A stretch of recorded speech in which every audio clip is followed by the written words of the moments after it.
প্রতি বছর দুর্গাপূজার বিজয়া দশমীর পরদিন দিনাজপুরের বীরগঞ্জ উপজেলার গোলাপগঞ্জে বসে এক বর্ণিল আয়োজন ঐতিহ্যবাহী বাসিয়া হাটি মেলা। শুরুটা হয়েছিল সাঁওতাল সম্প্রদায়ের মানুষদেরকে কেন্দ্র করে, কিন্তু সময়ের স্রোতে এখন তা রূপ নিয়েছে সবার মেলায়। হিন্দু, মুসলিম, আদিবাসী সব ধর্ম জাতিসত্তার মানুষ এই উৎসবে এসে এক হয়ে যান আনন্দ আর মিলনের বাঁধনে। একসময় এই মেলায় জীবনসঙ্গী খুঁজে নেয়ার একটি রীতিও ছিল। মেলায় ছিল ভালোবাসার হাতছানি। তবে সময় বদলেছে, সেই রীতিও আজ হারাতে বসেছে। এখনকার বাসিয়া হাটি মেলা শুধু সম্পর্ক গড়ার নয়, বরং সম্পর্ক জীবন্ত রাখার একটি মহোৎসব। জয়পুর থেকে একটা ছেলে আসার পরে আমার মেয়েকে পছন্দ করছে, সেই মেয়েকে আমি বিয়ে দিছি জয়পুর হাটে। এই পূজা উপলক্ষে ওরাও আসে, আমরাও আসি, এখানে দেখা হয়।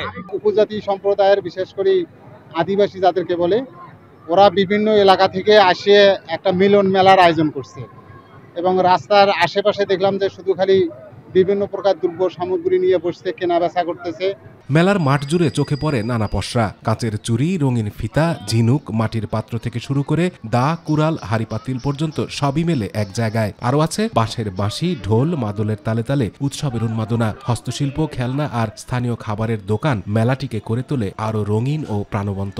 একটা বছর পর আমাদের কি দেখা হয়, ভাব বিনিময় হয়, আদান প্রদান। অনেক কন্টেন্ট ক্রিয়েটার আছে, ওরা ভুয়া নিউজ ছড়াচ্ছে যে এটা নাকি বউ মেলা, কিন্তু সেটা না, সেটা আমাদের আদিবাসীদের এই পূজার পর একটা মিলন মেলা হয়। জীবন সঙ্গী খোঁজার জন্যই আসে, যদি আমি পাই তবে আমি আসে পাইনি। আয়োজকরা বলছেন আদিবাসীদের এই সংস্কৃতি ধরে রাখতে হবে। পূর্বপুরুষরা এই মেলার সূচনা করেছিলেন, যা আজও ধারাবাহিকতা রক্ষা করে চলেছে।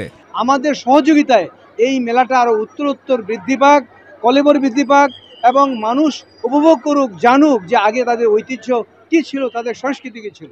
এটা বিভিন্ন জায়গা থেকে 13টা থানার আমার লোকজন, আমাদের আদিবাসী ভাই বোনেরা এখানে সমাবেত হয়েছে এবং আমরা আনন্দ উপভোগ করি এবং আনন্দ ভাগাভাগি করি। বাসিয়া হাটি মেলা আর শুধুই জীবনসঙ্গী খোঁজার উৎসব নয়, এখন এটি এক সামাজিক মেলবন্ধনের প্রতীক, যেখানে ধর্মবর্ণ নির্বিশেষে মানুষ মিলিত হয়, ভাগাভাগি করে নেয় ঐতিহ্য আর সম্প্রীতির বন্ধন।